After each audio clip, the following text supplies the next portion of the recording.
Қайырлы күн. Енді биылғы 2025-2026 оқу жылында менің авторлық бағдарламам, яғни жылдам оқу бағдарламасы мектепшілік жоспарға еніп, екінші А сыныбының үйірме жоспар сабағы ретінде берілді арнайы. Енді сізге осы авторлық бағдарлама жөнінде бірнеше сұрақтар қойып кетсем. Жақсы.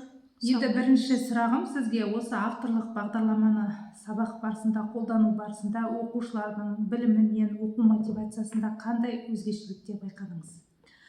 Осы авторлық бағдарламаны оқу үдерісінде енгізу нәтижесінде жаңағы оқушылардың пәнге деген қызығушылықтары өте артты.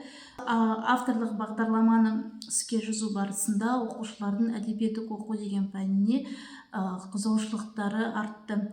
Және жаңағы бірінші тоқсанда бізде оқу жылдамдығы өте аз болса, ал екінші тоқсанның аяғында оқушылардың жылдамдықтары көптеген едәуір артты. Енді бірінші тоқсанның БЖБ мен ТЖБ-ін салыстырсақ, екінші тоқсанның ТЖБ-ларымен бізде көптеген пайыз көрсетті. Келесі сізге қоятын екінші сұрағым, осы бағдарламаны қолдану кезінде қандай қиындықтар кездесті? Сіз оны және қалай шештіңіз?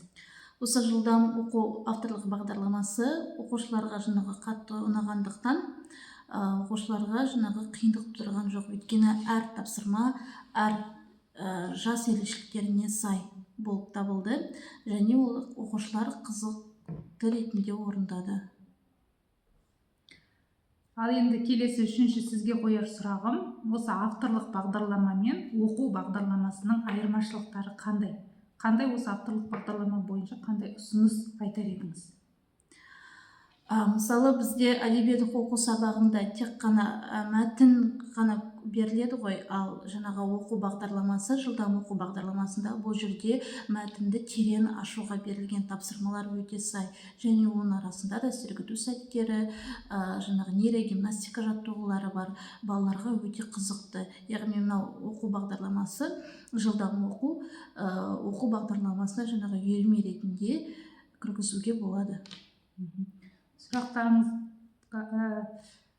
Жауаптарыңызға рахмет. Енді осындай оқушылардың білім сапасын арттыруда ары қарай жұмыс жасай беруіңізге тілектеспін.